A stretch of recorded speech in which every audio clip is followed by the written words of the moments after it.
Podcastirmãos.com.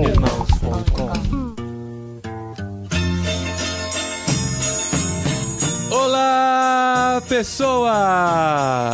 Podcastirmãos.com, Jetlag de número 50 entrando no ar. Episódio comemorativo, temos que comemorar as conquistas aqui. Já são 50 Jetlags. Eu sou o Paulinho, estou aqui com o Gustavo, que pela primeira vez vai conversar aqui no Jetlag com alguém de Portugal, finalmente! Ótimo, ótimo! Finalmente vamos poder falar em português neste episódio. Eu sou o Gustavo, eu tô aqui com o Anderson, que já fazem aí uns 3 anos que a gente tenta se tornar amigo, conversa aqui, some, volta ali, muda de país, vem pra cá, vai pra lá, e hoje a gente estabeleceu esse compromisso, gravou Jetlag, virou nosso amigo, diretamente de Braga, Anderson Silva. Boa! E eu tô aqui com o Paulinho, que apesar de ser o meu vizinho, até agora, Gustavo, não veio tomar café comigo. Olha aí. Olha aí, dá pra ir de carro. Se pedir mais uma vez até o final desse episódio, a gente vai ter que ir nessas férias, hein? Tem que vir, tem que vir. E nós estamos aqui, gente, episódio comemorativo, especial, chegando na terra dos nossos patrícios, né? Não é assim que fala, né? É assim mesmo. No lugar onde tem mais brasileiro por metro quadrado, a gente ainda não gravou com ninguém em Portugal. Tá lá o Anderson pra contar suas histórias. E não só isso, porque o Anderson é psicólogo e trabalha com imigrantes. Então tem muito tema legal pra conversar nesse episódio aqui hoje.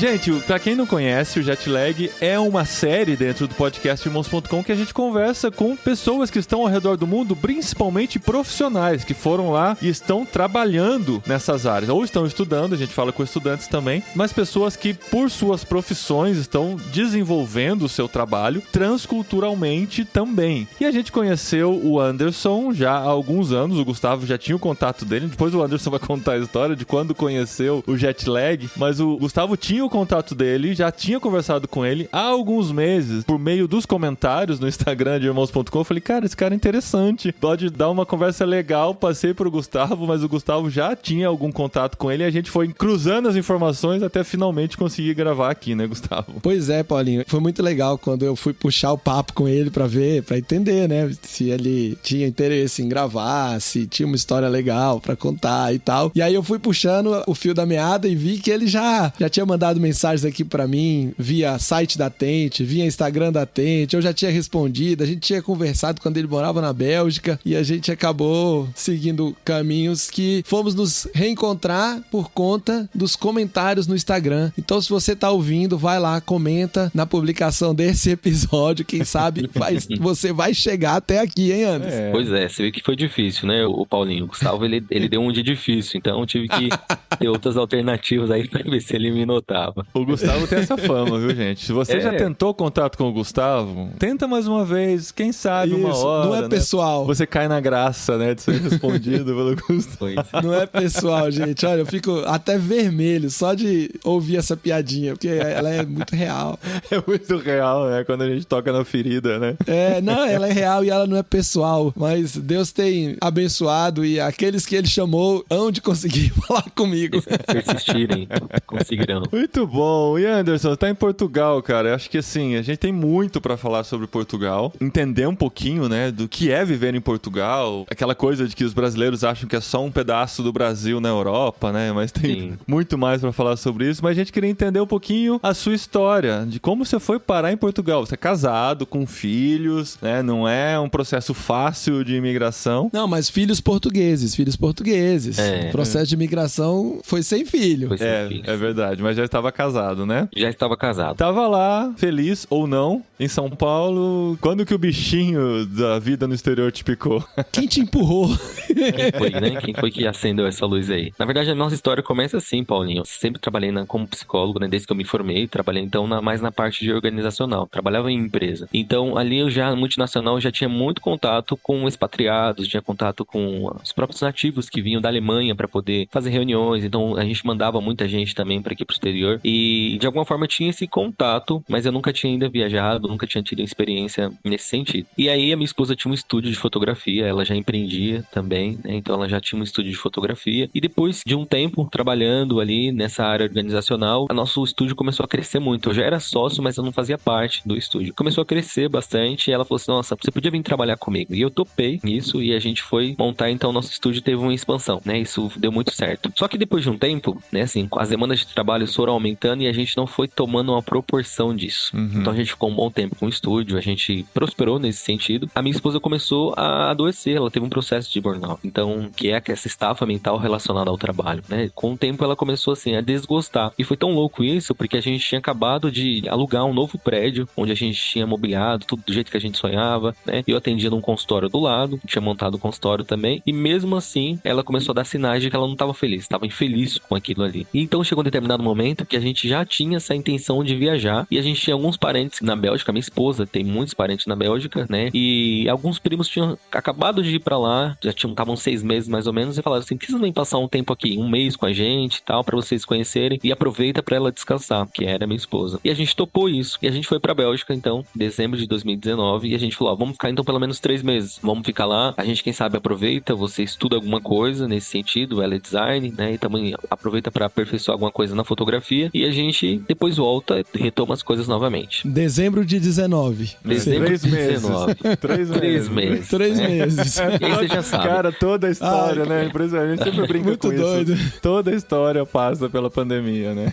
Passa, cara, impressionante, né? E com certeza pós-pandemia a gente tem muito mais essas pessoas voltadas para imigração, né? Assim, teve um boom nesse sentido. Portugal tá muito relacionado a isso também, recebendo esses imigrantes e tem esse contexto de pós-pandemia, né? Também acaba enfrentando muito isso. Mas de alguma forma, a gente ficou na Bélgica, então assim, eu vi uma melhora muito significativa nela, né? Eu deixei de atender mesmo, eu não atendia online, então eu tirei esse período, ela também para descansar. A gente conheceu alguns países, vamos conhecer a Espanha, a Itália, né? Aí a gente veio aqui para Portugal, também para conhecer. A Bélgica é o ponto mais estratégico para conhecer a Europa, né? Porque tá lá no Bélgica, meinho, todo conectado, país pequeno, né? País pequeno, você consegue, né, atravessar a própria Bélgica de carro. E a gente veio conhecer Portugal, gostamos de conhecer aqui Portugal, né? Gostamos do país, ficamos alguns dias e nós retornamos para a Bélgica. E aí, quando a gente tinha a intenção de voltar, né? Isso era março de 2020, a gente tinha acabado de voltar da Itália. Então a gente passou uma semana em Veneza. E quando a gente chegou em Veneza, o avião só tinha 6 pessoas que fomos para Veneza. Da Bélgica para Veneza só tinha 6 pessoas. A gente achou aquilo muito estranho. A gente já estava ouvindo falar sobre a pandemia, mas não era algo que ainda estava muito, né? Não estava muito forte nesse sentido. E aí quando a gente chegou em Veneza, estava vazio aquilo. E a gente achou aquilo muito bom, para falar a verdade. Nossa, Veneza tá vazio e tudo mais.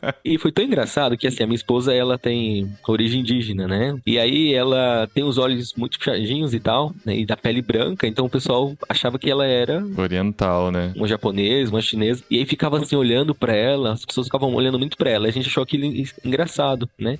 Mas depois a gente foi saber, quando a gente voltou, né? Então a gente voltou pra Bélgica, num dia depois o aeroporto fechou. Então a gente, por um dia, a gente ia ficar preso lá na Itália. Mas vocês estavam com passagem de volta pro Brasil? E sim, a gente tinha passagem de volta pro Brasil, né? E a gente voltou pra Bélgica. Só que aí, quando a gente voltou pra Bélgica, a nossa passagem do Brasil foi cancelada. A gente começou a ver que muitos voos tinham sido cancelados e os nossos também tinham sido. Então, ficou muito difícil, aquela coisa de remarcação, a gente não conseguia falar com companhia, né? Aquele caos que se deu e a gente foi estendendo na Bélgica. Nisso, a gente já tinha passado o nosso período de visto, né? Porque a gente não foi como visto, na verdade, a gente foi como turista só, né? Então, 3 meses no máximo, a gente já né? estava numa situação irregular. Irregular, mas assim, com a contingência da pandemia, esse tipo de coisa abre exceção, né? Exato. Nós tivemos a anistia, né? Isso foi estendido para todo mundo. Então, a gente começou a ter os nossos eventos cancelados no Brasil. A nossa empresa era de evento, a gente já tinha deixado uma equipe fazendo, mas aí o pessoal começou a mandar mensagem pra gente, olha, o pessoal cancelou determinado evento, tal empresa também não vai fazer, então a gente começou a ter muitos eventos cancelados e aquilo deu um certo desespero na gente. A gente falou, poxa vida, o que tá acontecendo? E em contrapartida, lá na Bélgica, a gente tem um primo nosso que já tá lá há muitos anos e ele tem empresa, né, na área da limpeza, e as empresas na Bélgica, elas estavam desesperadas por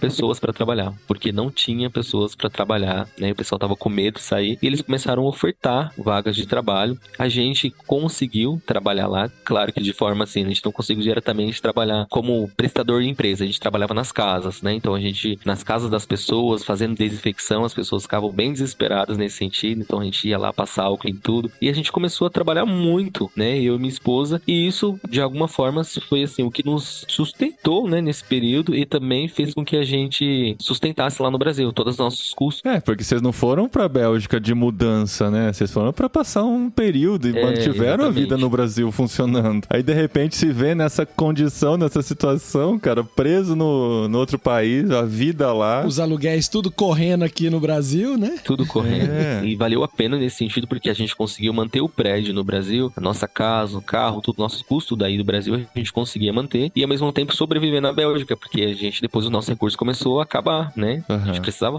gerar em euro. A gente não estava preparado para tanto tempo. E na Bélgica também, né? Não é algo muito barato, né? Pra viver. Não é muito barato, né? Porque lá todo chocolate é belga, né? Tudo caro. Todo chocolate é belga, é verdade.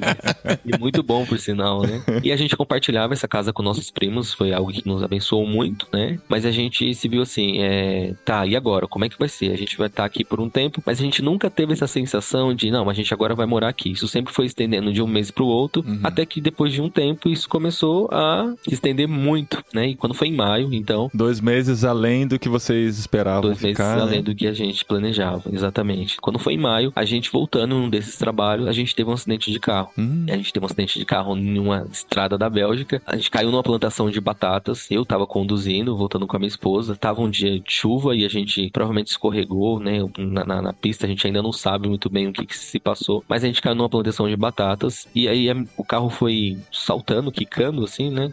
E aí a minha esposa machucou. Ela machucou, quebrou 3 vértebras. Uau. E a gente foi abordado pela polícia e tudo mais. E eu saí do carro tranquilamente, não sofri nada. E aí quando pediram pra ela sair do carro, ela viu que ela não conseguia. Ali foi um desespero muito grande pra gente. Nossa, que susto. Caramba. Susto. A gente tava em outro país, a gente não tinha o idioma 100%, né? A gente tentava se comunicar em francês e a gente já tava entendendo algumas coisas, porque eu fui, assim, realmente poder tentar mergulhar um pouco mais na questão do idioma, então a comunicação básica a gente já tava conseguindo fazer, mas de alguma forma foi um desespero, porque na hora eu não conseguia falar nada. Em pânico em francês, né? Exatamente, não dá muito certo, né? Aí liguei pra um tio meu, falei, olha, aconteceu isso e tal, então a nossa família no Brasil ficou bem desesperada, porque já tava com esse susto da pandemia. Falei assim, tio, tô com medo de acontecer qualquer coisa aqui, eu não sei, né? Nossa situação tá nesse estado. Olha, se acontecer qualquer coisa comigo, eu tô na avenida tal, falei pra ele só por uma precaução, né? A gente tá indo pro hospital, então se eu ficar incomunicável, é por conta disso. A gente acabou de sofrer um acidente. E a gente tinha medo, porque eu não pude entrar na mesma ambulância, eles não deixavam mesmo, né? Por conta da questão do Covid. Então,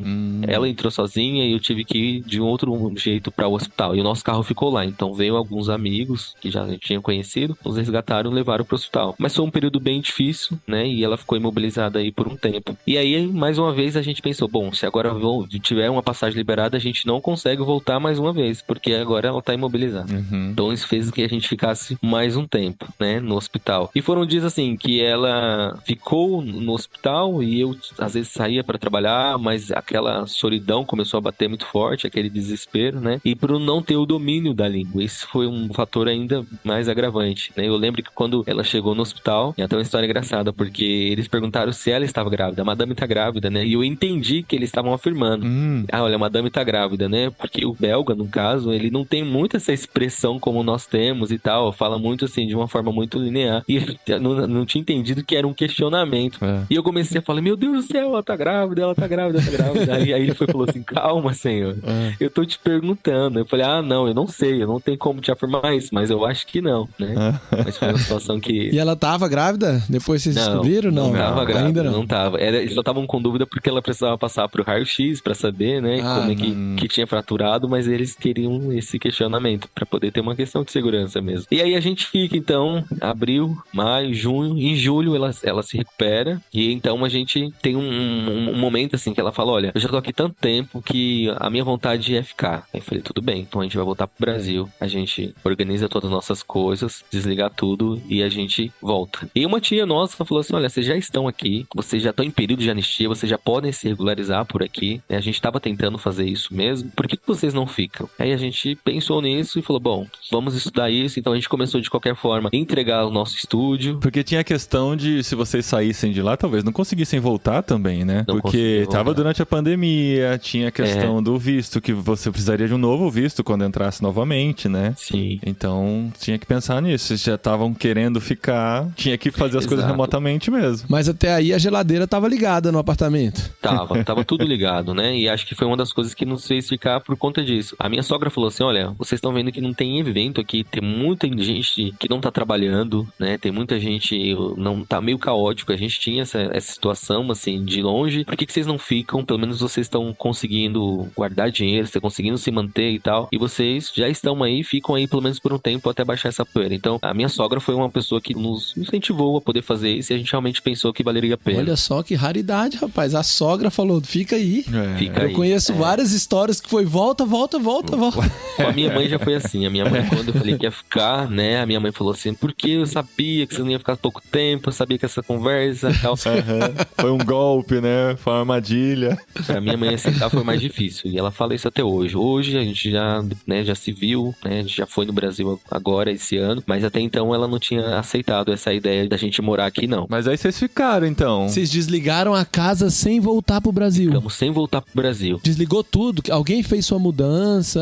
Isso eu acho que é um processo mais doloroso pra gente, Gustavo. Porque assim, o pessoal, nossa família, né, que fez tudo isso. Então, a gente veio embalar nossas coisas, a gente não tá vender tudo que a gente tinha acabado de conquistar, né? E a gente era recém-casado, então a casa toda nova, a gente realmente tirou tudo, né? Caramba. E também do nosso estúdio. Então, a gente entregar o prédio sem a gente estar lá, a fachada que a gente tinha acabado de mandar de fazer, ter que tirar. Então, isso foi uns dias assim que a gente olhando e sofreu mesmo com isso. Bateu uma tristeza forte, né? Bateu uma tristeza Nossa, forte, cara. né? Os equipamentos de fotografia que vocês tinham, tudo o pessoal lá se encarregou de distribuir. De vender. A gente só trouxe uma câmera, né? E um flash, que era A realmente câmera de pra gente férias, poder pra viagem, de fazer e tal. Mas os equipamentos a gente vendeu tudo pro pessoal que a gente conhecia mesmo do ramo, né? Mas assim, foi bem difícil porque ninguém tava comprando nada. Tava porque não todo tinha mundo, ninguém evento. tava trabalhando, né? Então, mas depois de um tempo a gente conseguiu se desfazer de tudo mesmo. Que loucura, Mas olha, cara. o Davi, nosso jet lag número 1, ele também precisou que alguém desmanchasse a casa dele na China, porque quando começou a pandemia ele tava no Brasil também com tudo, geladeira ligada, com comida dentro, algum amigo teve que ir lá e desmontar pra ele, que ele não podia voltar. E confiar nas negociações, né, Anderson? Do pessoal que tá no Brasil e tal. Se bem que se são outras pessoas, talvez consigam vender melhor que a gente, né? Porque a gente fica com aquela coisa assim, não, eu queria dar e tal, aí faz tudo mais baratinho. Se a outra pessoa negociando, talvez até faça um valor melhor, né? Exato. A gente doou muita coisa, né? Mas a gente vendeu coisas porque a gente tinha acabado de investir, então a gente queria recuperar de alguma forma isso, né? Mas o que doeu mais, assim, não foi nem o custo de tudo isso. Eu falo sinceramente pra vocês, foi realmente as nossas coisas assim. Ou ser vendida a um preço de banana, ou aquelas coisas que a gente sabia que a gente não ia ter de novo. Então, a gente embalou muita coisa, pessoal. E eu acho que, assim, acaba até um parênteses dizer que a gente viu o quanto que a gente era consumista, porque é algo que mudou muito na gente. E eu acompanho muitos imigrantes e vejo que isso é algo que muda muita gente. Quando a gente vem pra fora, né, a gente acaba sendo mais limitado no nosso espaço, nas nossas malas. Então, às vezes, tudo que a gente tem vai caber dentro de uma mala. E a gente não tá acostumado no Brasil com isso. Desde que nasceu lá, né, cara, vai acumulando coisa da vida toda, né? Acumulando coisas, né? Quando você vai pra fora, você tem que se desapegar dessas coisas, Exato. porque você não consegue levar tudo. Tem gente que leva, né? Tem gente que manda o container, né? Essas coisas. Um livro, né? Eu já vi expatriado, né, vindo pro Brasil, ou voltando pro Brasil, com container, vindo de navio, o cara trouxe sofá. O nível. Impressionante, o nível. porque às vezes acaba achando coisas com preços bem mais acessíveis, né? Fora tem essa também, né? Sim. O cara E tem um apego também. Tem gente que se apega demais aos bens materiais, né? Eu acho que eu fui apegado também. Minha esposa acha que eu me apego em tudo. Talvez ela esteja até um pouco certa. Eu gosto de pensar nas memórias, sabe? Sim. Tipo assim, sentei nessa cadeira, quando meu filho era pequeno, sempre eu cuidava dele, botava ele pra dormir aqui. Agora eu vou vender a cadeira por cinquentão. Pois é. Cara, a gente vindo pra cá teve que desapegar muito. assim. Mas é isso, é um processo, né? Até tem coisas que a gente fala assim, nossa, cara, não precisava ter desapegado disso, né? Podia ter trazido, principalmente um livro ou outro que a gente lembra, assim, né? Porque fala, por que eu, né? Não precisava ter vindo. Podia ter deixado na casa dos meus pais, quando alguém viesse, trazia. Mas na hora da decisão da mudança, que você tem que pensar em 1000 coisas, você fica pensando em item por item, você fica maluco, cara. Pois é, e quando foi em julho, que ela já tava mais recuperada, agosto a gente decide então ficar, né, assim, de vez. A gente então se matricula numa escola de francês e começa a tentar uma vida ali na Bélgica mesmo. A gente começa a falar assim, não, é aqui que a gente vai viver e tal, então vamos continuar nessa empreitada. Só que a gente se deparou com as questões de documentação, né, e isso a Bélgica é muito fechada, é um país que pra regularizar pessoas que vão, igual eu no meu caso, que não vão com nenhum visto, que vão de forma irregular, né, se tornam irregulares, eles são muito mais fechados, né, então de alguma forma a gente não conseguia fazer isso, a gente viu que a gente não ia ter muita esperança, então a Bélgica começou a não ser algo pra sempre pra nós. A gente pensou pensou, não, daqui a gente vai ter que ir pra um outro lugar. E aí, então, quando foi em novembro, a gente descobre a nossa filha Nina, né? A gente descobre a gestação da Nina. Aí sim. E aí tudo muda mais uma, gente. Agora era de verdade. Agora é gravidez mesmo, né? Não era pânico, não. E aí tudo muda de novo, né? Que você fala assim, cara, e agora como é que vai ser? Você já começa a pensar em rede de apoio, porque não tava nos nossos planos, a gente não pensava isso agora, antes de estar estabelecido, a gente tava indo na casa dos nossos amigos, então a gente começou a pensar sobre isso, e quando veio então uma ideia da gente vir para Portugal. A gente já tinha algumas pessoas que já estavam aqui, né? E falaram, a gente já tinha visitado também o país, a gente viu dessa possibilidade, e a gente viu também que aqui a gente conseguia levar uma vida tranquila em relação a isso, tanto documentação, quanto carreira que a gente podia retomar. Custo de vida, né? Comparando com a Bélgica, é bem mais barato. Exatamente. Então, quando foi abril de 2021, a gente chega aqui em Portugal e estamos aqui até então. No mesmo mês que a gente chegou aqui na Espanha, cara. Temos o mesmo tempo de Olha Península só. Ibérica, né? Pelo menos. Verdade. É verdade. Você já aprendeu a falar o idioma?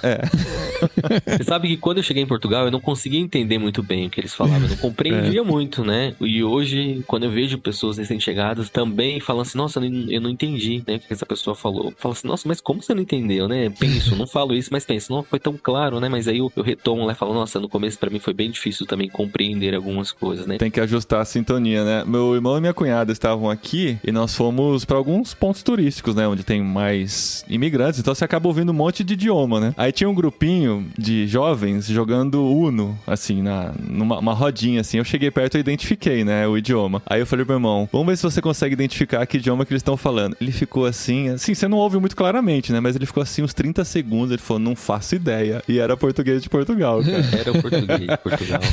Foi muito curioso. Ainda mais na região que eu tô, que é o norte. O norte tem essa fama de ser mais carregado, né? De ter um sotaque mais carregado. É porque também, quando você tá num ambiente multicultural, assim, né? Você tá ouvindo muitos idiomas, né? Então você ouve você não sabe o que esperar, né? Aí você pensa que é algo muito diferente quando é muito parecido, né? Seu algoritmo tá procurando outras coisas e não o seu próprio idioma, né? Exato. Viu? Mas e com relação, antes da gente falar da cultura e das diferenças, com relação ao visto, que você teve a dificuldade lá na Bélgica, como que foi mais fácil em Portugal? Em Portugal, porque a nossa filha já veio nascer aqui, né? A gente tem a possibilidade aqui em Portugal de quando a gente chega, né? A gente poder fazer um pedido de residência, né? Que seria uma manifestação de interesse. Você manifesta o seu interesse em ficar no país. E você aguarda por um tempo, você preenche uma documentação, você precisa estar trabalhando, procurar um trabalho onde eles te dêem um contrato para provar que você está contribuindo e você tem meio de subsistência, né? E aí, então, o país entende que você tem condições para poder ficar. No nosso caso, a gente chegou e fez isso, né? E aí eu tive que procurar um trabalho aqui, né? Que fosse diferente do que eu já estava acostumado. E aí, acho que vem um pouco do meu processo de amadurecimento enquanto imigrante, porque eu fui experimentar outras áreas e tive algumas dores de que eu não estava acostumado no Brasil, nesse sentido, de se submeter a um trabalho depois de ter empreendido já há um bom tempo, e então agora receber ordens, né, cumprir horários definidos. Então isso foi algo que me espantou logo de cara e eu tive que me adequar a isso. Mas a nossa filha nasceu aqui, então ela teve o direito da nacionalidade e depois isso foi atribuído para nós. Nós somos reconhecidos como pais nacionais. Nós temos a residência por conta deles e ela vai sempre ser renovada, porque a deles é como nativos, né? Talvez isso seja uma coisa especial de Portugal, então, porque aqui na Espanha e os outros países da Europa, que eu saiba, o nascer no território não dá direito à nacionalidade. Isso é coisa de Brasil, América Latina, Estados Unidos e tal, mas pra cá, em geral, não. Em Portugal, sim. Em Portugal, ele tem uma lei, as leis mudam muito, né? Sempre vão se atualizando, mas quando a gente chegou, tinha uma lei aqui que você precisava ter um período no país, né? Então a gente tinha já alguns meses, e aí depois que ela nasceu, antes de completar um ano, então, um período que a gente estava aqui um ano, depois que ela nasceu, e quando a gente completou um ano, ela teve o direito à nacionalidade. Então é realmente registrada, ela já tinha um registro no consulado brasileiro, então ela vai para um cartório, uma espécie de um cartório aqui, então ela tem o direito, o cartão dela sai na hora, um cartão cidadão, que é reconhecido lá como nacionalidade portuguesa, e aí então ela pode ter a opção de ter as duas nacionalidades, mas a principal dela fica portuguesa. Olha, que legal. Então isso acontece em Portugal. E seu visto, então, e o da sua esposa não estão mais atrelados ao trabalho. Agora conectados a ela. Vocês são cidadãos comunitários, que chama, não é? É familiar comunitários, né? Exatamente, né? Mas a gente ainda é um residente normal. Depois de 5 anos que a gente tem a nossa residência, aí assim a gente também tem o direito de se tornar uma dupla nacionalidade. A gente pode pedir a nacionalidade. São 5 anos com essa residência, que é essa autorização que você tem para morar aqui. Aqui é diferente, né? Cada país tem as suas regras. Aqui, o familiar comunitário, a partir de 2 anos, já pode dar a entrada, né? O processo pode ser longo, mas a entrada na nacionalidade espanhola. É o que a Dri vai fazer assim que completar os 2 anos do documento dela, né? Mas ela é familiar comunitário de um italiano, né? Funciona? Sim, porque tá dentro da União Europeia. Exatamente. Entendi. Eu tenho a nacionalidade italiana, os meninos também, ela não. O dela não é automático. Teria que ser outro processo, mais complicado. Ela teria que falar italiano e tudo. Mas pra nacionalidade espanhola, por ser casado com alguém que é da comunidade europeia, a partir de 2 anos ela pode dar entrada. Apesar dela ser mais espanhola do que eu sou italiano, que a avó dela era espanhola. Só que com a nacionalidade espanhola é diferente, não salta gerações, a italiana salta. Então tem um monte de regras. Cada Você tem país, que entender, né? de país por país pra conseguir funcionar, né?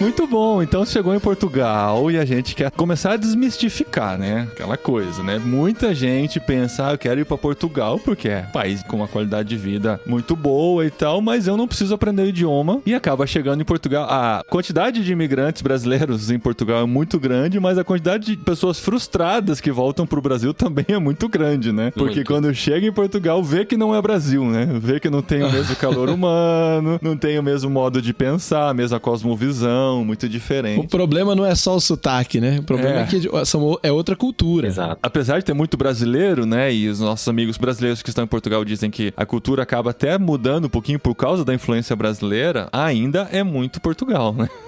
Com certeza. Eu acho que até Portugal, intencionalmente, eles têm essa preocupação com a cultura. Então, eles são bem tradicionalistas, né? Eles fazem questão de cultivar, de poder falar isso nas escolas, né? Em todas as datas, justamente, acho que para preservar essa cultura. Acho que tem um certo temor disso ser trocado em algum momento ou de ser abandonado. Então, tem muita gente que preserva, né? Assim, e você quer brigar com o português, é você realmente não tentar, de alguma forma, olhar para essa cultura e não respeitar isso, né? Isso acontece bastante. Então, assim, das pessoas em notícias e até mesmo a gente ouve falar de pessoas que, de repente, ou desrespeitou uma cultura ou não deu crédito suficiente para aquilo. Então, isso incomoda bastante eles, né? Mas, chegando aqui em Portugal, por incrível que pareça, né? Assim, e eu também tinha essa ideia de que aqui seria muito mais tranquilo. Estamos indo para um país onde a gente vai ser entendido, compreendido, né? Percebido, como eles dizem, né? E a gente também tem essa ideia de que eles vão conseguir nos compreender. Isso de fato aconteceu, né? Mas aí que vem o meu processo, então, onde eu tive esse amadurecimento em relação à imigração. Quando a gente vem para cá e eu tento, então, né? Vou trabalhar em um lugar para poder ter essa manifestação de interesse e realmente buscar essa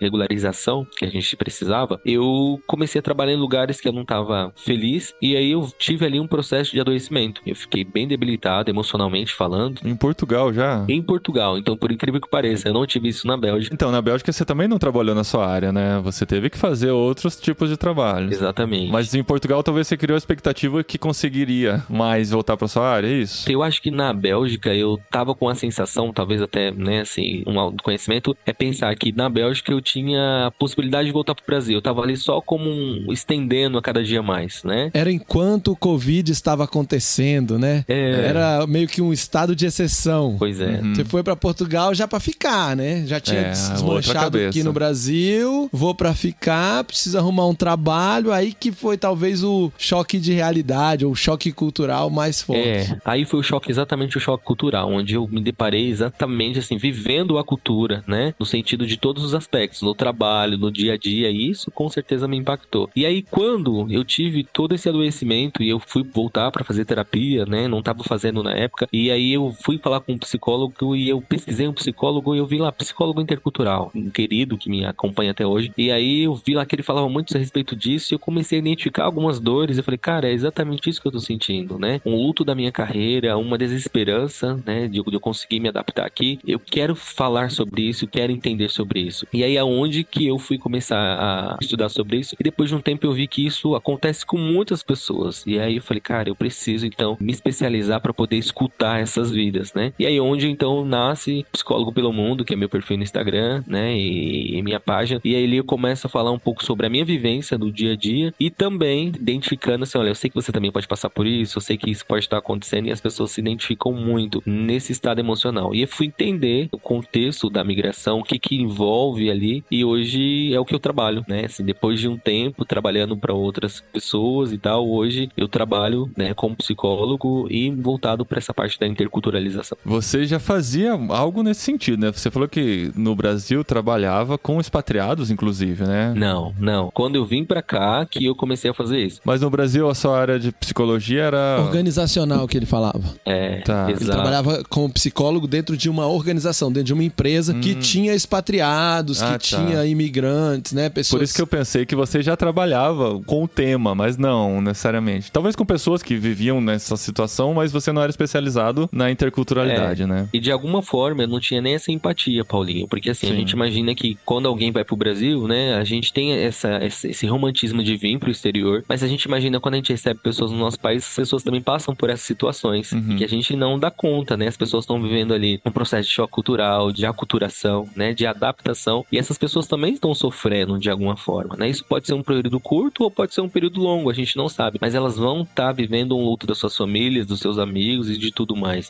E só vivendo isso na pele que eu dei conta o quanto que isso precisava de um olhar pra isso. A gente não consegue entender porque a gente tá no Brasil e pra gente aquilo é normal, né? Como que as pessoas não se acostumam com o normal, né? Exatamente, né? E é o que a gente passa estando em outras realidades. É muito interessante. Uns anos atrás, eu tive uma cafeteria, né? E aí lá na minha cafeteria, eu fazia de tudo. Tinha dia que o funcionário faltava e eu ia pra cozinha. Eu servia almoço, então eu fazia comida, servia café, eu atendia, fazia todos os elementos. E a minha esposa, depois de uns 2 anos de cafeteria, com 3 anos a gente vendeu a cafeteria, mas depois de uns 2 anos de cafeteria, ela falava assim, como a cafeteria mudou a forma como você vai num restaurante. Eu falei, ué, mas por quê? Porque antes você era irritado, você exigia uma qualidade de atendimento altíssima, você não tinha paciência com as falhas que acontecem no restaurante. Depois de você ter um restaurante, você passou a ter empatia por essa dor. Quando a comida tá demorando, em vez de você reclamar, você fala assim, cara, deve ter faltado um cozinheiro hoje, os caras estão atolados lá. Aí você fica com pena deles, porque você entende que os caras não estão fazendo é porque eles não gostam de cozinhar, entendeu? Eles estão lotados de serviço e tal. Então mesmo fazendo um paralelo aqui, né? Sim. Isso mesmo. A gente às vezes precisa viver algumas situações pra compreender como outras pessoas vivem aquelas situações, né? Pra ter empatia com a dor. Com certeza. Eu penso assim que ser um psicólogo intercultural, e tem vários que talvez não tiveram uma experiência intercultural, né? Mas ser um psicólogo intercultural e ter vivido algum processo, um desses processos é trabalhar, né? Poder viver de forma irregular, todas essas dores e dificuldades que fazem parte do dia a dia do imigrante, isso faz total diferença na forma que eu acolho, né, o meu paciente. E essa identificação com certeza acontece e de alguma forma é um espelhamento, assim, eles conseguem ver uma possibilidade de que daqui a um tempo a gente consegue se adequar, a gente consegue respirar e viver uma vida que a gente deseja. A esperança, né? A Lá na frente dá pra você se adaptar a uma nova cultura e se transformar uma pessoa multicultural. Dá. Só que esse processo é lento, né? Bom, não necessariamente pra todo mundo, né? Mas tem pessoas que têm velocidades diferentes. Mas a gente tem que ter paciência com esse processo. Às vezes, dentro de uma família, alguns se adaptam rápido, outros não. A gente aqui no Jetlag já entrevistou tantas pessoas. E aí a gente, nas conversas, a gente vê, poxa, o filho se adaptou super rápido. O marido, beleza. A esposa, não. A esposa, beleza. O marido, não. Esses dias eu tava conversando com um ex-Jetlagger aqui. E ele tava falando das dificuldades que ele tem enfrentado lá pra se adaptar no país. E aí eu comentei com outro brasileiro. Pô, a pessoa tá com dificuldade de se adaptar. Aí ele falou, não, mas esse tipo de problema ele sabia desde antes de ir, né? Aí eu falei, cara, ela não tem empatia, né? Pela dor da pessoa. Porque assim, sabia. Você pode saber, mas quando você vive na pele é diferente, né? Entendeu? Então, você fala assim, é difícil aprender o idioma, sei lá, albanês, igual o meu irmão lá na Albânia. É difícil, você acha que é difícil. Agora vai lá e vive com as pessoas falando em albanês, você vai ver o quão difícil é. O quão distante é do seu idioma, né? E todas as crises que você vai viver por causa disso, né? né? Porque você não tá conseguindo aprender uma coisa que se fala assim, um monte de gente aprendeu, por que eu não consigo aprender? Você chega nos lugares, não consegue se comunicar do jeito que você gostaria. Você vê as pessoas rindo do seu jeito de falar. Então não é só o é difícil aprender, né? Tudo que engloba a vida no outro idioma, né? Sem dúvida, e mesmo em Portugal, né, a gente vê essa diferença. Então, assim, eu atendo crianças que passam por essa adaptação na escola, que é um processo muito delicado, né? E agora tem acontecido, assim, de 2022 para cá, 2021, a gente já vê um número altíssimo de brasileiros vindo para Portugal, né? E talvez com essa ideia, justamente, de aqui vai ser mais fácil, né? E criando muita uma expectativa sobre isso, e não respeita esse tempo, justamente até da criança se adaptar. Então, colocam numa escola e acham que, assim, ó, agora vai estar tudo certo. E não, essas crianças realmente estão sofrendo bastante, né? Justamente por conta dessa adaptação. Então, aí que vem o nosso papel de poder fazer um acompanhamento, e hoje também eu faço acompanhamento com pessoas que estão no Brasil e que desejam vir para outros países. Então, a gente começa a fazer um acompanhamento antes disso, e para quem é recém-chegado também. Né? Preparando de alguma forma. É o que a gente faz aqui na Tente, né? A gente dá treinamentos, e com os nossos programas Go Ahead e Go Together, a gente acompanha antes e acompanha durante. É uma necessidade que nem todo mundo percebe. Eu tenho alguns amigos que falam assim, não, eu vou lá, cara. Não, é tranquilo. Isso aí eu aguento o tranco. Aí o cara muda. O cara some. Aí você fala assim, cadê? Aí você começa. Daqui a pouco o cara tá pensando em voltar, o cara tá desanimado, o cara tá no fundo do poço, tentando aguentar o tranco. Mas não necessariamente você aguenta o tranco sozinho, e se aguenta sem preparo. Faz muita diferença. E aí a pessoa volta falando mal do país, cara. Isso que dói o coração, sabe? Porque a gente tá passando por tantas angústias quanto, mas a gente tem acompanhamento, né, cara? A gente teve preparação, a gente conversa, a gente tem pessoas que caminham junto com a gente. Não que a gente seja o melhor caso de adaptação, mas assim, a gente adquiriu um amor pelo país, pelas pessoas e tal. Aí a pessoa vem sem o preparo, se frustra porque não encontra o que esperava que fosse encontrar, e volta pro Brasil falando mal do país que você ama, sabe? É triste isso. Deve ser a mesma coisa pra você em Portugal, né, Anderson?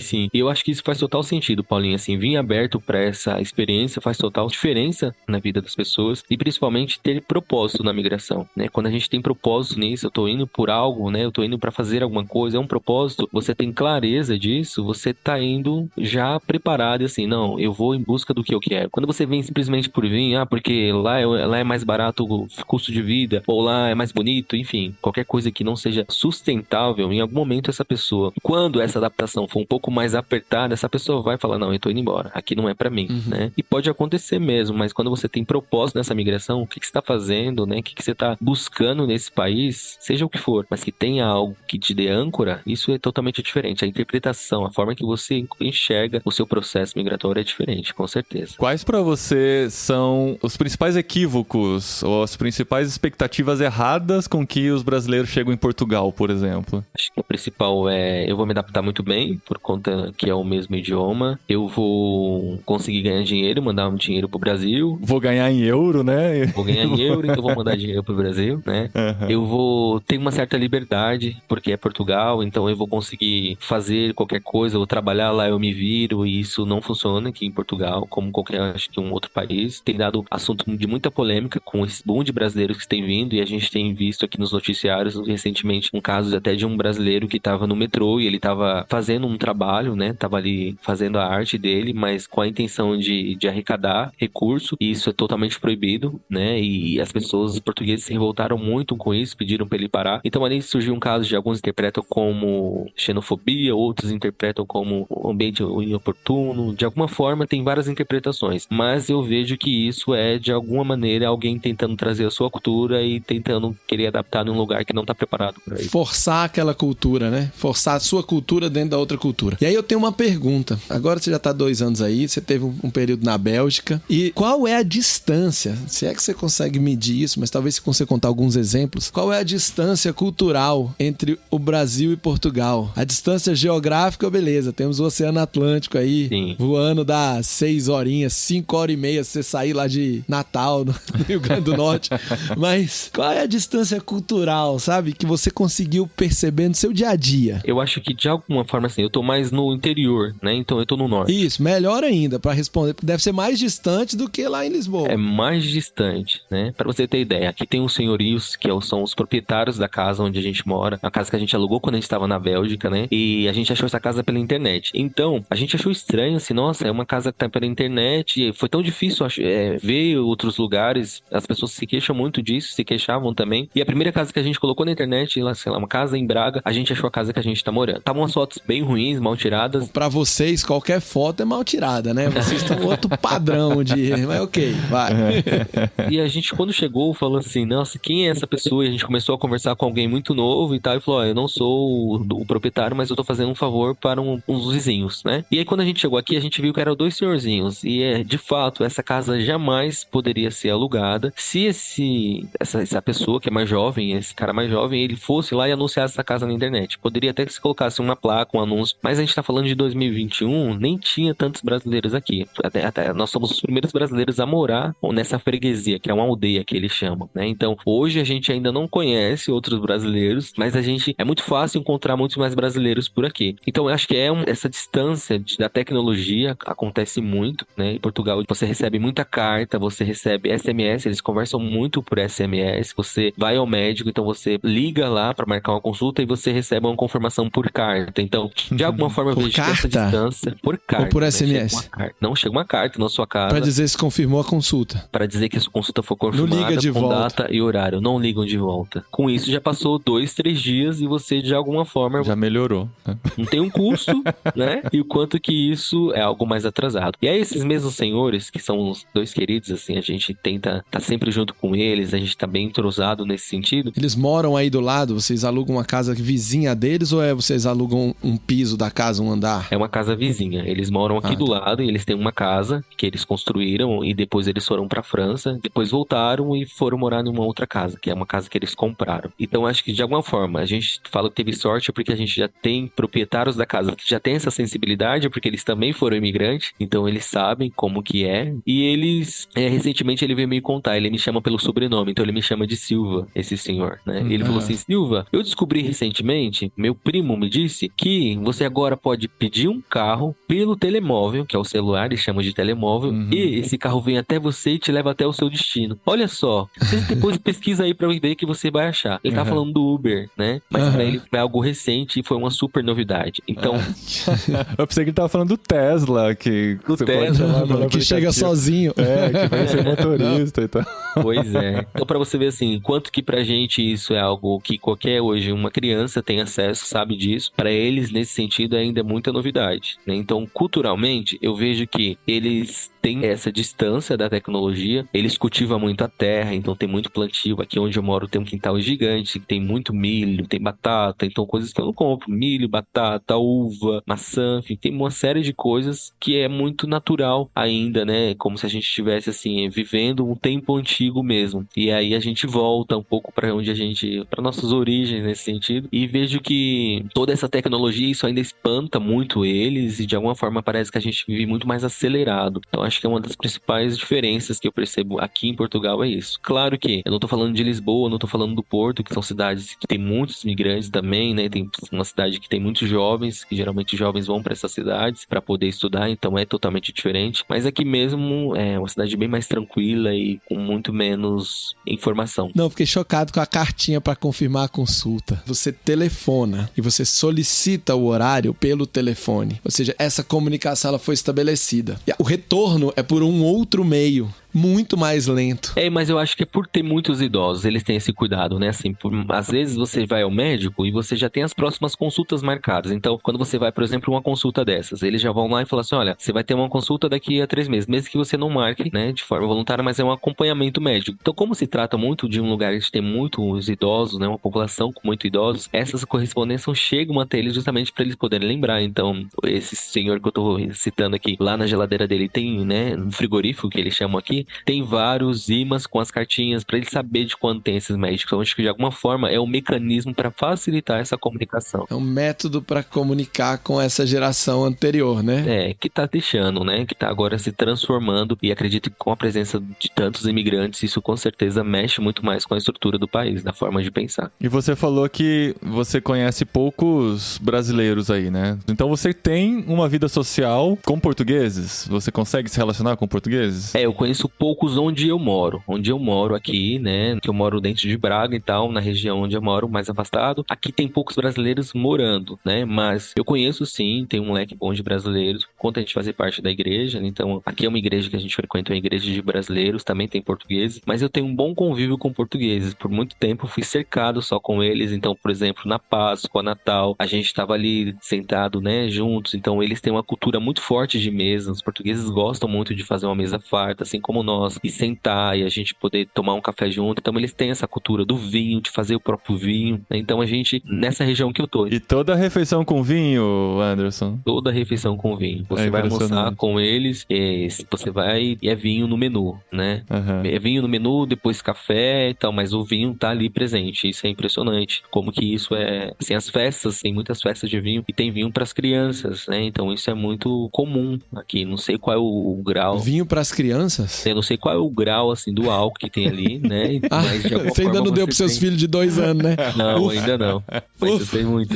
Mas não, aqui eles não chamam de vinho, eles chamam de mosto, né? Que é o vinho sem álcool que as crianças tomam. Que é muito parecido o sabor, assim, com o do vinho, mas sem álcool. Não é bem o suco de uva integral que a gente tem no Brasil. Ele tem um sabor mais parecido com o vinho mesmo. Mais ácido, talvez. Mas é sem álcool, totalmente sem álcool. Espero, né?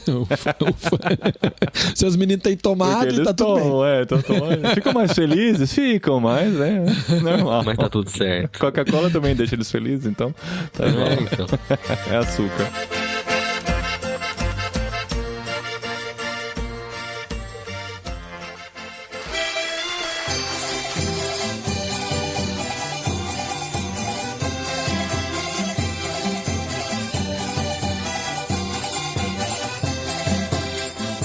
Como é a primeira vez que a gente tá gravando com alguém em Portugal, sempre vem essa pergunta que a forma de pensar do português é muito diferente da forma de pensar do brasileiro. Com certeza. Eu tenho alguns portugueses na minha família, não é a minha origem, mas são casados e tal, com familiares. E já passei algumas vezes em Portugal, já conversei muito com portugueses e percebo uma diferença na forma de pensar. Mas essa diferença, ela é grande o suficiente para incomodar ou você se adapta rapidinho? O jeito deles pensarem, o jeito deles analisarem. Para mim, o grande exemplo que marca a pergunta que eu tô te fazendo é você chegar no aeroporto de Lisboa, perguntar se tem um pastel de Belém, a mulher olhar e falar, não tem. Você tá vendo pastel de Belém lá, aí você aponta, ela fala, isso é pastel de nata, de Belém, só em Belém. Esse é um exemplo, assim, que vem à minha mente, né? Sim, a gente tem uma experiência que nós fomos numa gelateria, né, uma sorveteria, e aí nós tínhamos ali muitas opções de sorvete, e a minha esposa foi e perguntou, qual é o sabor e tal, e tem muitos nomes, e eu não consegui entender muito bem, porque eu tava um pouco mais distante, tava com as crianças, e a minha esposa falou assim, olha, eu quero esse, escolheu determinado sabor. E quando eu fui perguntar novamente, falei assim, olha, quais são os sabores? Ela apontou e falou assim, eu já disse a tua esposa, pode perguntar pra ela. A atendente me disse isso, mas ela falou normal, de um tom normal, mas aquilo pra mim foi de um tom agressivo, assim, eu recebi como algo agressivo. E depois eu parei pra pensar, falei, não, é o jeito que realmente eles falam. Claro que a gente tem que, né, saber o que é uma falta de educação ou o que é uma forma de se expressar. E realmente eles se expressam assim. E isso não era falta de educação. Não era falta de educação, porque ela continuou assim, sendo muito solícita e tal, na maneira dela, mas ela disse, eu já disse à tua esposa, ou seja, assim, pergunte pra ela, ou eu já disse aqui, né, você pode, se eu já disse pra sua esposa, pergunte a ela. Ela quis dizer basicamente isso. E aí eu perguntei então pra minha esposa e escolhi lá um sabor e ela recebeu a gente, sim, continua atendendo a gente de forma muito tranquila. Mas eu percebo que sim, é uma forma deles pensarem e tá tudo certo com isso. Quando eu trabalhava nesse lugar, eu trabalhava numa fábrica de vasos, a gente fazia muitos vasos, que é uma cultura também do artesanato aqui no norte. Vaso de planta mesmo, né? Vaso, de barro e tal. Não é vaso sanitário, não. Não, é uma olaria. Inclusive o bairro chama Oleiros, né? Chama Oleiros, que é muito tradicional. Eles faziam há muitos anos já isso. Mas o que você fazia lá, só de curiosidade? Eu fazia o embalamento. Os vasos já estavam prontos, saía lá da olaria e a gente fazia o embalamento. Eu trabalhava nessa parte, né? Mas a gente via dando muito choque de relacionamento entre funcionário, entre gestor, mesmo entre pares ali. Eles brigavam de discutir, eles têm um hábito de falar muito palavrão. O português tem esse hábito mesmo, principalmente aqui no norte. E daqui a pouco tava tudo certo. Eles, assim, não levam aquele rancor. Era uma forma de expressão que eu pensava, como alguém consegue ouvir algo assim, nesse nível? Como alguém consegue falar com alguém assim e depois ficar tudo bem, né? E estavam tudo certo. Depois estavam lá tomando um café junto e tava tudo certo. Mas é uma forma que nós, como brasileiros, nós não aceitamos. E dificilmente a gente se adapta a isso. Então, por isso que acho que o choque é tão grande. Depende, né? Depende muito. Eu Eu sempre brinco, a gente tem uns amigos cariocas, cara, que eles conversando assim, ó. Ô, Paulinho, eu tava aqui me segurando pra não falar dos cariocas. Não, são amigos, eles conversando, parece que estão brigando mesmo, assim. E às vezes se ofendem mesmo. A gente acha que estão se ofendendo, né? Mas é uma conversa normal, assim, eles só estão resolvendo algumas questões. Eu dava muita risada com a Sabrina, porque a Sabrina é carioca. E ela me ligava e falava assim, Gustavo, eu vou te perturbar mais um pouco. E pra mim essa palavra perturbar, ela sempre teve uma conotação agressiva. Não de forma de palavrão, mas tô perturbando, eu tô incomodando a pessoa muito. Eu tô fortemente incomodando. Uhum. E aí ela ficava, não, você tem que entender que perturbar é só chamar, é só falar com a pessoa, é um outro jeito de dizer e tal. Aí essa semana, ontem de manhã, o meu chefe, que é carioca, mas tá aqui em Brasília, sei lá, 20 anos, ele me mandou o contato de um especialista que a gente tá trabalhando num projeto, e ele falou assim, se você tiver dúvida, pode perturbar ele. E eu falei, seu carioca aqui apareceu, você não chia, mas você ainda é.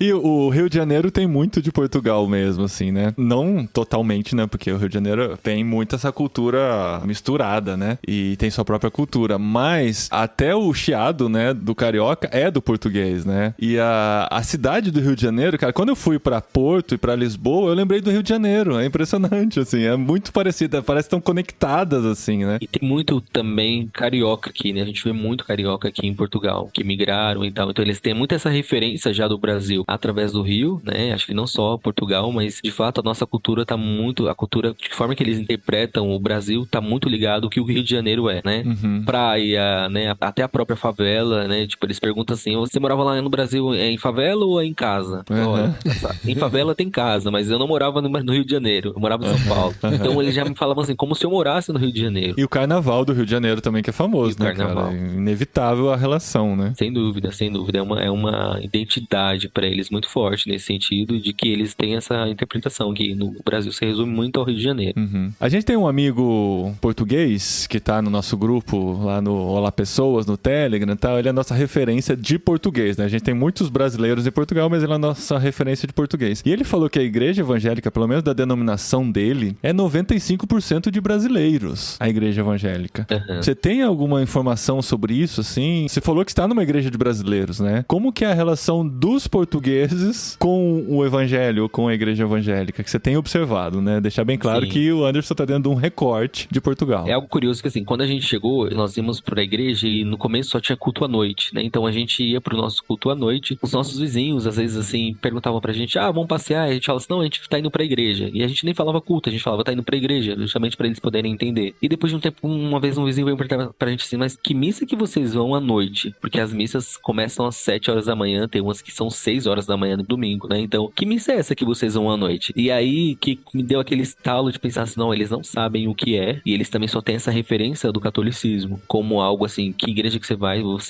pra qual missa? E aí eu fui explicar pra eles, não, eu vou num culto, e é uma igreja evangélica, fui explicar pra eles o que era a igreja evangélica, né? E como que a gente se reunia, fiz um convite pra eles também. A conversa tem que começar lá na Reforma Protestante ou dá pra começar mais recente? Eu acho que tem que começar lá. Tem que começar lá pra eles entenderem um pouco do que é. Exatamente. Aqui também, Gustavo. Senão eles não sabem o que é. Tem que começar na Reforma. Não tem nem noção. Não. Só tem 500 anos que começou essa treta da Reforma, mas não chegou aí na Espanha.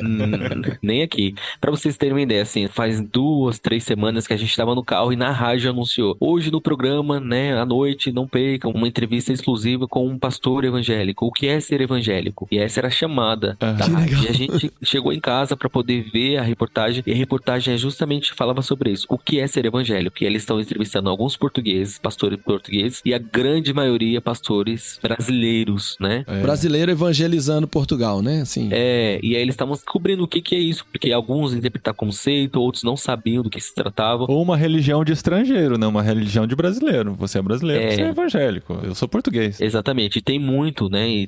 Então eles têm essa associação também, mas eles fizeram uma chamada para poder falar sobre isso, que é algo que, assim, pra gente às vezes entender a diferença cultural e o quanto essa informação pra gente é muito comum e pra eles está chegando agora, né? Então, assim, assimilar que você é um cristão, que você é evangélico, é algo que ainda é desconhecido. Então, é muito no testemunho mesmo, é muito você tentar explicar, é muito no convívio, né? Então, a gente chama alguns vizinhos aqui pra gente estar junto em casa, então a gente faz na célula, por exemplo. Não é na minha casa, mas às vezes acontece da gente se reunir aqui, então a gente gente vai começar a cantar umas músicas e tal, mas vamos comer, a gente chama pra tomar um café. E daqui a pouco eles estão com a gente nas músicas e tal, cantando os louvores. E a gente tem um momento de oração que eles também fazem, mas é algo que, assim, foge muito do tradicionalismo deles, do que eles estão acostumados, né? E é agora até interessante que dia 12, agora em agosto, a gente vai fazer uma festa da colheita, que é uma festa muito tradicional deles. Eles fazem essa festa da colheita e a gente vai fazer também, se reunir pra poder fazer, chamar os portugueses, os vizinhos, outros amigos também vão chamar os seus vizinhos e a gente vai unir aí as duas culturas e trazer um pouco do que a gente tem de pratos típicos no Brasil e eles vão trazer os pratos típicos deles também. Pra mim, se eles vão trazer os pratos típicos deles, vai ter bacalhau. Procede? Procede. E o bacalhau é algo muito comum, né? Assim, pra eles tá no dia a dia, o bacalhau tá no prato. Não é só no Natal, não. Nem no Ano Novo. Na Páscoa, né? Na Na Páscoa. Páscoa, né? Não. É muito comum, né? Assim, o bacalhau no dia a dia e eles comem muito mesmo. Não só bacalhau, muitos peixes, né? Comem muito frutos do mar, eles comem bastante. Mas eles têm isso no dia a dia e vários pratos com bacalhau. Então, bacalhau à nata, bacalhau assado, com muita batata. É o principal prato deles, com certeza. Que delícia, deu água na boca. Eu também. E olha que estamos gravando na hora do almoço. Na hora do almoço, né?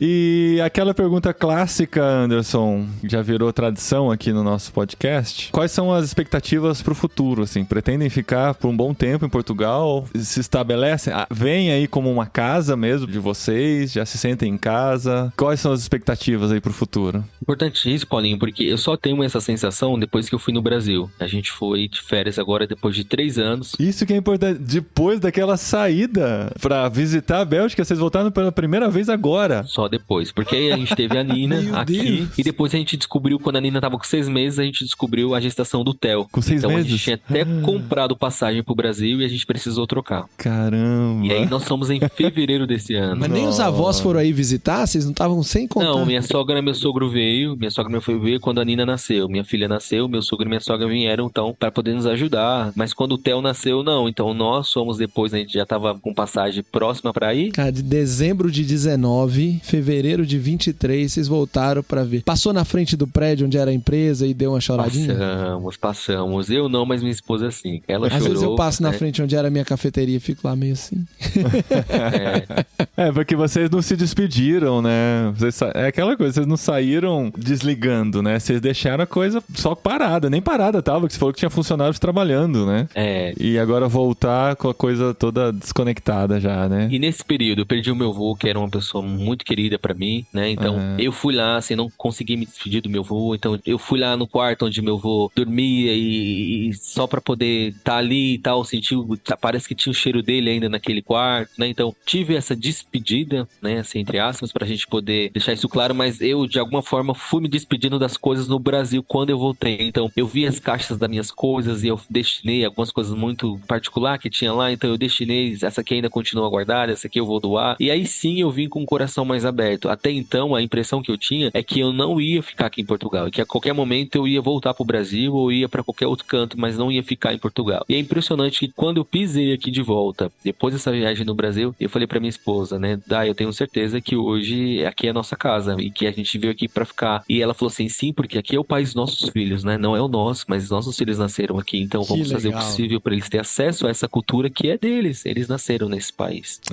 Essa é a melhor prova, eu acho, né, quando você sai, volta pro lugar e se sente voltando em casa. A gente tava num retiro de missionários no último fim de semana e tava falando com um casal que referência, assim, de missões no Brasil, eles são americanos. E os filhos nasceram nos Estados Unidos, né, e foram muito pequenos pro Brasil. Aí ela falou assim que eles começaram a se sentir Brasil como casa quando eles iam pros Estados Unidos e as crianças ficavam pedindo pra voltar pra casa. E a casa deles era no Brasil, sabe? Era no Brasil. Falei, caramba, cara, essa sensação é muito louca, né? Eles a vida inteira, né, assim, até terem filhos, moravam nos Estados Unidos, mas de repente a casa deles se tornou o Brasil. E é isso com a gente também, né? Nossos filhos já se sentem em casa aqui. E você ter essa sensação de voltar pra casa, voltando pra Portugal, é estranho, mas é muito interessante, né? Paulinho, mas eu tô animado pra sua vinda pro Brasil. Quero ver como é que vai ser a sua volta pra Espanha depois da sua primeira vinda, hein? É verdade.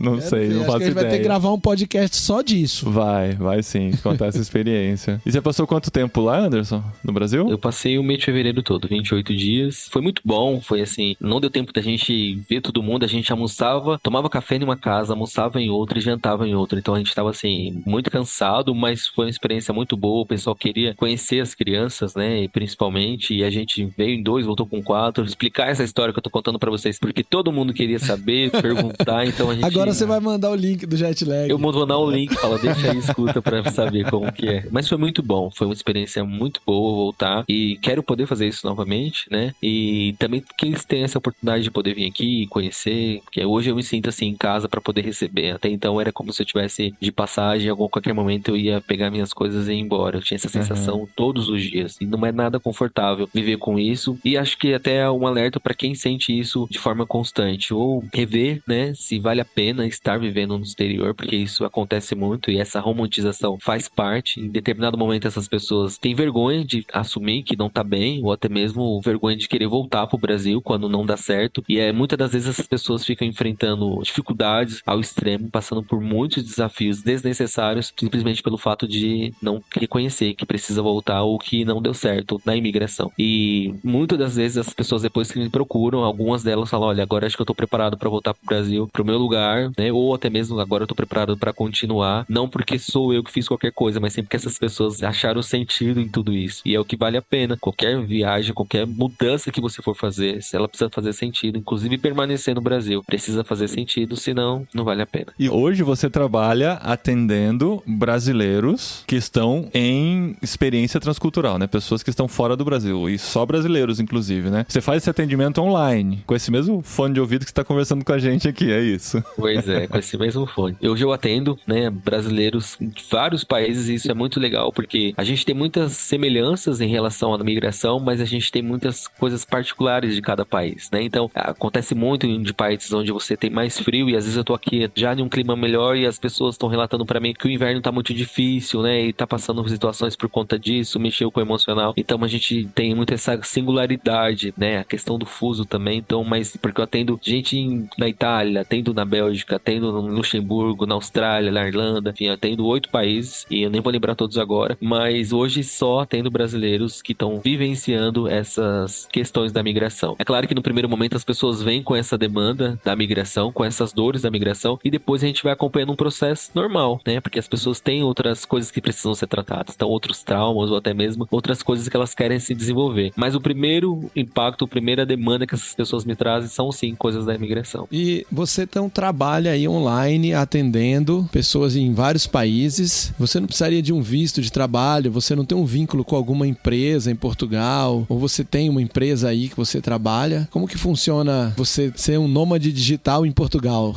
Pois é. É um tipo de nômade. E até alguns psicólogos, amigos aqui que estão em Portugal, eles têm a nomenclatura como nômade digital, né? E como terapeutas, não com o título de psicólogo. Eu atendo com meus dados do Brasil. Meu CRP, o meu ID é todo do Brasil, né? Então, a minha forma de atender é como se eu estivesse em trânsito, né? Porque isso é legal. Agora, até acho que sair esse episódio, eu já vou estar regularizado com a ordem daqui, que aí é um processo que a gente faz. Depois que você tem essa documentação de residência, você pode se vincular à ordem dos psicólogos. Você faz um pedido de reconhecimento de diploma, né? É o primeiro passo. Depois que você é atendido, você pode então se cadastrar e você fica com o título daqui. Para qualquer efeito, eu sou um prestador de serviço aqui em Portugal. Então eu emito notas, né? E eu faço uma prestação de serviços, mas não é como psicólogo, e sim como terapeuta. E para fazer essa homologação do diploma, não sei se é esse o termo, mas é o que a gente está passando por aqui com o Dadri, farmacêutica, eles simplesmente aceitam o seu diploma, ou pode ter o caso de, na sua formação faltou essa matéria, tem que fazer esse curso a mais numa universidade, você sabe como é que funciona? Eu acho que depende muito pro grau. Por exemplo, aqui em Portugal, eles têm a opção de fazer 3 anos ou 5 anos para qualquer formação que dá o título de mestre. Então, o mestrado ele é integrado. Então, as pessoas já saem, os alunos já saem da universidade como mestres. Em psicologia, ele pode até fazer 3 anos, mas ele não pode atender como psicólogo. Ele pode trabalhar em uma empresa, uma instituição, pode ser um formador, como eles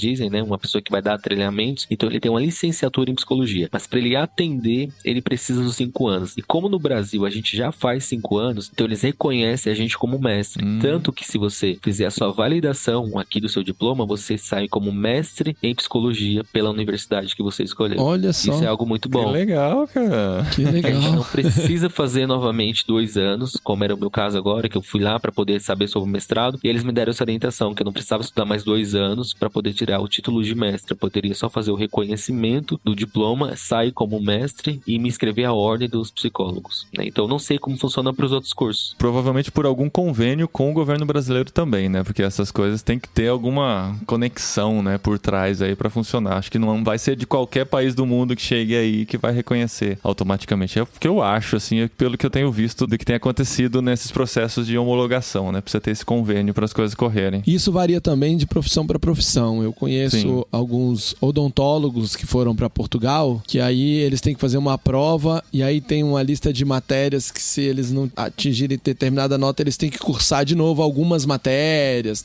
Varia, mas muito interessante esse modelo aí pro psicólogo, né? Você já sai com mestrado, só no revalida você já sai com mestrado. Olha aí, é mais barato fazer essa imigração para Portugal do que fazer o mestrado ali. Não é? E sai mais barato fazer o reconhecimento do que o mestrado aqui também, né? Quando você vir pra cá é mais fácil você fazer o reconhecimento. Então, eu queria ter essa experiência até de fazer o mestrado, mas eles me orientaram a fazer um aprimoramento, só para não ficar mais 2 anos estudando. E, gente, se você está fora do Brasil e quer um acompanhamento psicológico com um brasileiro, com um psicólogo pelo mundo, vai lá no Instagram, @psicólogo pelo mundo, que o Anderson tá lá e tem, inclusive, várias dicas lá, né? Quem chegar primeiro, pega as vagas melhor na fila. É verdade. E ele tem várias dicas aqui no Instagram dele, ó. 7 dicas para uma adaptação mais leve, tem alguns depoimentos, olha aí. Já ouviu falar sobre luto migratório? Olha quanto tema aqui pra jet lag. A gente precisa trazer o Anderson de volta aqui pra gente conversar sobre essas coisas. Vamos marcar os especiais com apoio psicológico aqui, profissional. Boa, será um prazer, né? E quero agradecer muito o convite de vocês, assim, foi uma honra poder falar e acho que nem comentei como eu descobri vocês, mas nessas casas que a gente limpava da Bélgica, tinha uma delas que a gente tinha que ficar lá 8 horas limpando, né? E a gente, mesmo que terminasse o trabalho antes, a dona exigia que a gente cumprisse essas horas de trabalho. E era muito tempo, e uma vez minha esposa vasculhando lá sobre podcast, ela falou assim, olha que legal, vamos assistir esse aqui. E foi assim que a gente descobriu e eu me apaixonei pelo jet lag. Então, assim, nunca imaginei que poderia em algum momento falar, né, que eu ia ser um psicólogo voltado para interculturalização e ao mesmo tempo depois poder falar aqui nesse podcast sobre esse assunto. Então, são coisas que Deus prepara para nós, eu tô muito feliz com isso. E com certeza quem fizer o contato, assim, será muito bem acolhido. E é interessante dizer que toda essa história da minha imigração, que foi irregular, desse processo de legalização, dessas dores, né, dessa adaptação imigratória, eu transformei isso em um e-book, então tá lá disponível no meu perfil do Instagram, então quem quiser passar por lá, tem exatamente esse e-book falando como você se preparar emocionalmente para viver no exterior, é um suporte emocional mesmo para as pessoas. Que legal, cara, muito bom, meu, legal demais conhecer você, Anderson, sua história, ter você por perto, a gente sabe pra quem gritar quando a coisa apertar por aqui, precisar de um acompanhamento. Legal, tô à disposição. E estamos aqui do lado, né? Não tão do lado, né? A gente tá no sul da Espanha, tá no norte de Portugal, tem uma pernada boa aí, mas quando a gente passar por Portugal, certamente passaremos por aí, e vocês também, quando estiverem aqui pro sul da Espanha, não esquece da gente aqui no interior também. A gente pode trocar experiências de interior, né? É verdade. Vai ser um prazer receber vocês e quem sabe a gente também marca esse café aí juntos.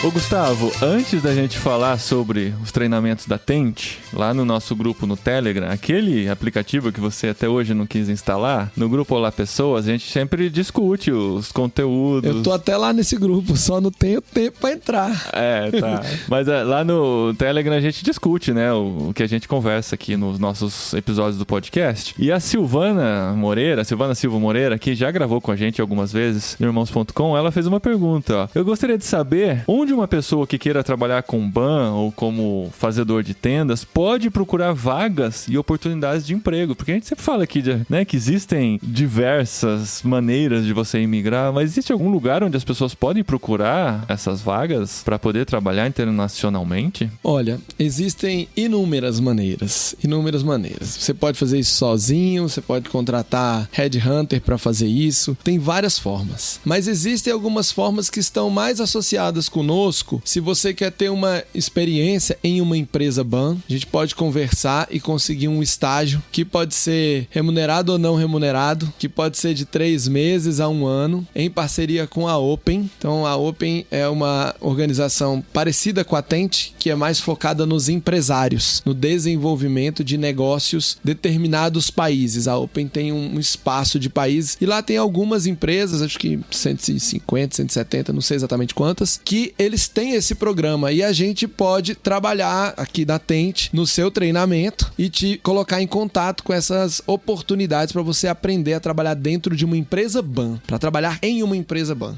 Se você quer desenvolver o seu negócio como um negócio BAN, aí é um outro caminho de consultoria para você pensar no business como um business BAN. Então existem algumas organizações, a Open é uma, a Tent é uma, existem algumas outras aqui no Brasil que também podem dar esse treinamento. Agora, se você quer ir como Tent Maker e quer que a gente te treine, te prepare e te ajude a encontrar uma oportunidade de trabalho, você pode nos procurar. A gente tem convênio com 3 organizações que ajudam a pessoa a encontrar um emprego. Você pode ir no LinkedIn procurar lá um emprego, tem muita vaga no LinkedIn. A gente poderia até te ajudar a ajustar o seu LinkedIn, mas não é esse o nosso foco. Nosso foco é, a gente tem uma parceria no Oriente Médio, a gente tem uma parceria na Alemanha, a gente tem uma parceria nos Estados Unidos, que a gente vai pegar o seu currículo e vai procurar vagas que encaixem com o seu currículo. E aí a gente vai te treinar e o objetivo é mandar cristãos para trabalhar em empresas comuns, em locais estratégicos. Vamos te colocar lá para você ser um cristão dentro da cadeia de funcionários daquela empresa, para você poder abençoar aquele conjunto de pessoas que você vai trabalhar com o evangelho. Então, a gente tem essa parceria, inclusive com essa organização da Alemanha. O último jet lag que a gente gravou foi com a Sara. Ela é a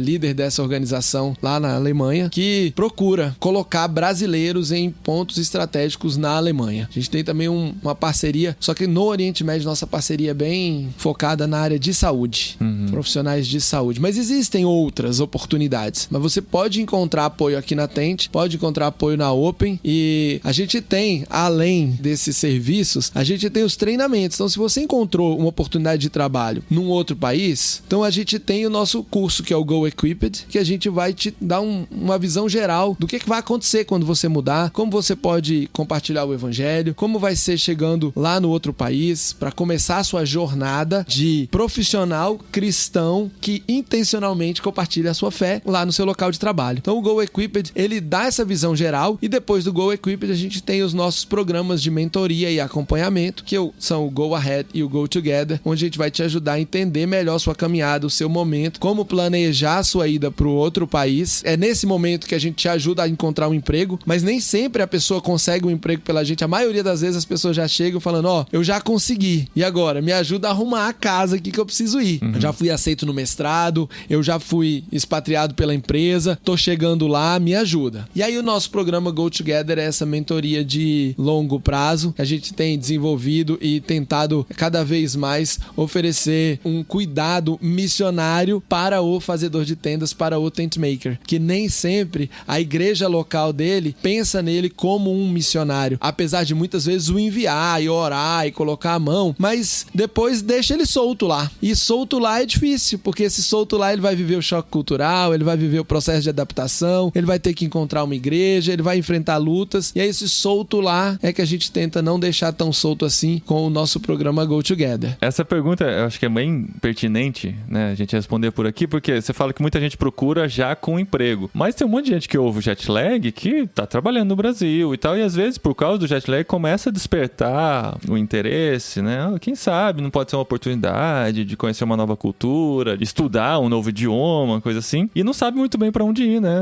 assim, só tem o desejo, mas não sabe o caminho, né, e saber que a Tent também oferece isso é bem legal. Pode ser que cheguem pessoas que vão começar a fazer o Go Equipped e vão a partir daí avançando para buscar essas oportunidades, né, e se a Tent ajuda nisso, é algo que pode ser atrativo, né, para quem tá chegando aí. E eu posso até dar o fast track, porque o caminho mais normal é tentar me achar, e esse caminho, né, Anderson, não é o melhor caminho. Sem dúvida que não. E qual que é o fast track, então? O fast track é o WhatsApp da Tent Brasil, que eu nunca contei o número dele aqui no Jetlag. E hoje, preparem-se. Lá a gente tem um número de WhatsApp com uma pessoa. Que não é você, no caso. Que não sou eu, chamada Mauriceia. Que é uma pessoa pessoa que responde, tá? Que vai responder, vai fazer uma triagem, te direcionar pro lugar certo e vai ficar na minha cola, se for preciso que eu entre no assunto, pra que eu responda. Então, falar no WhatsApp da Tente Brasil com a Mauriceia é o caminho rápido, pra você ter uma resposta rápida. Muitas vezes aparece uma mensagem no Instagram. Aí lá, tem lá, você não segue, ou fica na parte lá de request. E aí, nem sempre a gente olha, aí a mensagem demora, fica pra trás. Por que a gente nem sempre olha? Porque nós somos uma organização pequena, aqui no Brasil, que temos um time pequeno de voluntários, que trabalha em 2, 3 projetos ao mesmo tempo, e a gente não tem ainda um time dedicado integralmente. Então, se você também quiser nos ajudar na Tente como voluntário, temos também oportunidades. Manda lá nesse WhatsApp que eu vou falar aqui agora. Em seguida, a gente pode te trazer para o time que vai ajudar a responder outros, para evitar que outros como o Anderson tenham uma experiência de 2, 3 anos para conseguir chegar no jet lag, hein? É verdade. Mas ele precisava dessa experiência, né? Pois é, não, mas na verdade eu nem esperava estar no jet lag, né? Era mais para saber um pouco sobre a Tente e tal, mas o convite foi bem-vindo. Eu acho que numa hora onde realmente eu pudesse falar sobre essa experiência de forma vivida, contextualizada. Muita coisa para contribuir. Foi muito legal essa nossa conversa. Mas qual que é o número? Paulinho, deixa registrado aí o número do WhatsApp, né? Tá aparecendo aqui embaixo da tela, né? As pessoas... 21 99832 3772. Boa. 21 99832 3772. É isso aí. Como os incas, né, compartilhavam contato, né? Número de telefone. Apesar do seu WhatsApp. Mas manda o WhatsApp isso, que é melhor, né? Bom, mas nós vamos ter, Paulinho, dias 2, 3 e 4 de novembro, o Go Equipped em São Paulo. As inscrições estão abertas. Já estamos divulgando no Instagram, já temos no site da tentebrasil.com.br. Você vai lá em eventos, você vai ver a inscrição. Nós vamos passar 3 dias cheios de conteúdo. Nós teremos a Sabrina vindo diretamente da Croácia para São Paulo. Presencialmente, né? Presencialmente, ela vem, já está de passagem comprada. E nós estamos também trazendo a Vivi, que já gravou podcast aqui conosco, representando a Triple C para dar os treinamentos de adaptação transcultural, vindo diretamente de Londres. Que legal. Então são 2 brasileiras que moram em outros países que virão para o Brasil para presencialmente acrescentar conteúdo, conversas. A gente está fechando a programação do curso essa semana, tivemos ótimas reuniões. Estou muito animado com o conteúdo e teremos também algumas participações especiais de alguns tent makers que acabaram de voltar para o Brasil. Um deles ainda nem voltou, mas vai ter voltado em novembro. E eles vão participar lá conosco, trazendo histórias fresquinhas de diversos países, situações de ban, de tent making, para compartilhar com vocês, para inspirar. E se você tá pensando em fazer o Go Equipped, mas não tem um plano, um projeto de mudar de país, o Go Equipped também se adequa. Aqui no nosso país, a gente ainda tem um monte de local de trabalho que não tem nenhum cristão trabalhando. E o lema da Tente Internacional, desde o ano 2000, é o nosso sonho, né? O nosso lema, a nossa visão é ter um profissional cristão em cada local de trabalho do mundo. Quando tiver pelo menos um em cada local de trabalho do mundo, a gente acredita que o mundo inteiro vai conhecer o evangelho. Esse é a nossa visão. Muito bom. E você viu que ser jetlagger não é o fim da carreira, né? É só o começo da carreira, porque depois você pode dar um treinamento no Go Equipped também, né? No caso da Vivi, ela já tá vindo, né? Ela começou jetlagger.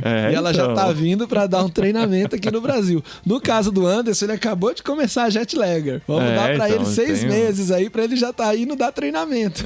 Olha só. É verdade. Bagagem ele já tem, né? Bagagem ele já tem.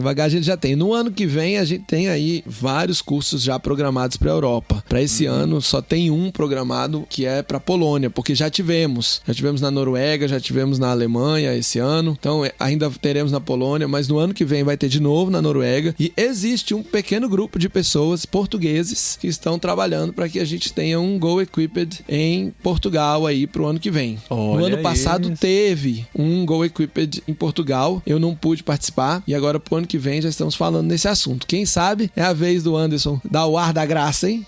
Que legal. Ô, Gustavo, e aquele cupom de desconto esperto tá ativo ainda? Tá ativo ainda, sempre tem, né? Pro Jetlag. Então... Jetlag é a nossa fonte mais preciosa de participantes. Então... O cupom Jetlag Jetlag, é só escrever Jetlag lá, né? Quando você terminar o processo de seleção, coloca o seu cupom e ele vai te dar um desconto. O preço do curso é de R$400 e quem escuta o Jetlag vai ter um desconto de 20%. Lá em São Paulo, capital, bairro da Lapa, primeira igreja batista da Lapa. Muito bom. É isso aí então, gente. Esse foi o nosso episódio 50. Super especial, com muita coisa, né? Com muito conteúdo, com uma história incrível, com uma experiência em Portugal pela primeira vez aqui no Jetlag. Um cara que trabalha com transculturalidade. Então, assim, foi recheadíssimo e ainda termina com todas essas boas notícias da Tente, a nossa parceira aqui na realização de 50 Jetlags, né? Olha que legal. Uau, quem diria, hein? Quem diria? Passamos 50 episódios mensais, é bastante coisa. E ainda tem muita coisa pra falar, né? Ainda temos muita coisa pela frente. Que legal. Valeu, Anderson. Valeu, obrigado mais uma vez. Estamos aí em contato. Valeu, Gustavo. A gente se vê mês que vem com mais novidades por aqui, né? Sempre tem. É isso aí. E sobe a música portuguesa, né? Pra acabar o episódio.